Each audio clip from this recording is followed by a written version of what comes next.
Hello, ഞാൻ അടുത്ത episode തുടങ്ങി. ഇനി നമുക്ക് സന്തോഷമുണ്ട്. ഞാൻ നിങ്ങൾക്ക് റെക്കോർഡ് ചെയ്തെല്ലാം നിങ്ങൾക്ക് ഇഷ്ടമായോ എന്ന് ഞാൻ കരുതുന്നു.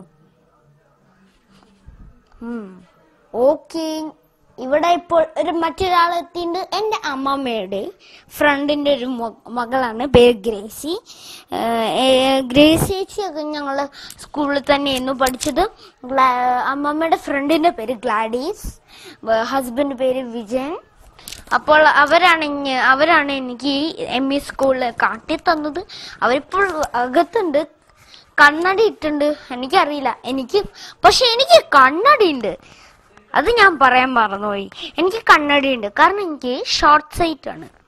നിങ്ങൾ കുട്ടികൾ തന്റെ മാതാപിതാക്കളോട് ചോദിച്ചറിയണം എന്താണ് ഷോർട്ട് സൈറ്റ്, അങ്ങനെയൊക്കെ ചോദിക്കണം. അതുകൊണ്ട് എനിക്ക് സന്തോഷമുണ്ട്. ഞാൻ വിചാരിച്ചു അടുത്ത എപ്പിസോഡിൽ ഞാൻ ഉണ്ടാവുമോ ഇല്ലയോ. എനിക്ക് ആ സമയത്ത് പനിയായിരുന്നു, ഭയങ്കര തലവേദന ക്ഷീണമൊക്കെ ആയിരുന്നു. അപ്പൊ ഞാൻ വിചാരിച്ചു എനിക്ക് ആ പരിപാടിയിലേക്ക് വരാൻ പറ്റില്ല വിചാരിച്ച സങ്കടം വന്നു എനിക്ക്. ഇപ്പോഴാണ് എൻ്റെ പനിയൊക്കെ മാറിയത്. എനിക്ക് വളരെ വളരെ സന്തോഷം. ദൈവത്തിന് നന്ദി ഞാൻ പറയുന്നു. പ്രിയപ്പെട്ടവരെ, നിങ്ങൾക്ക് നിങ്ങൾക്ക് എന്നെ ഇഷ്ടമാണെങ്കിൽ www.mariajovicha.com എന്ന് SMS ചെയ്ത് നിങ്ങൾക്ക് എന്നെ ഇഷ്ടപ്പെട്ടെങ്കിൽ യെസ് എന്നെ 97827 എന്ന നമ്പറിലേക്ക് SMS ചെയ്യണം. ഞാൻ നിങ്ങൾക്ക് ഒരു ഹാപ്പി ഓണം.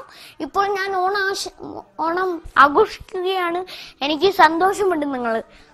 നിങ്ങളും ഓണം ആഘോഷിക്കുന്നുണ്ടോ? നിങ്ങൾക്ക് എന്നെ ഇഷ്ടമാണെന്ന് എനിക്ക് കരുതുന്നു. ഈ വീട്ടിലാണ് ഞാൻ താമസിക്കുന്നത്. എനിക്ക് മറ്റൊരു വീടും കൂടി ഉണ്ട്.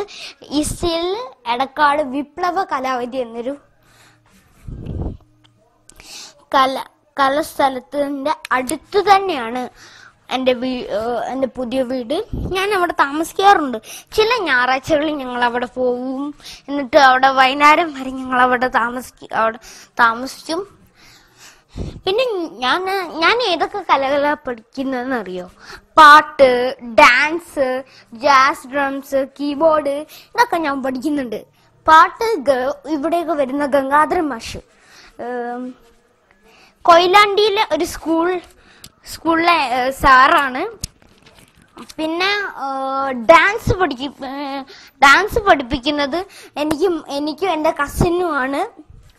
പാട്ട് എനിക്കും ചേച്ചിക്കും മാത്രം, ഡാൻസ് എനിക്കും കസിനും മാത്രം, പിന്നെ ജാസ് ഡ്രംസ് എനിക്ക് മാത്രം, പിന്നെ കീബോർഡ് എനിക്കും ചേച്ചിക്കും മാത്രം.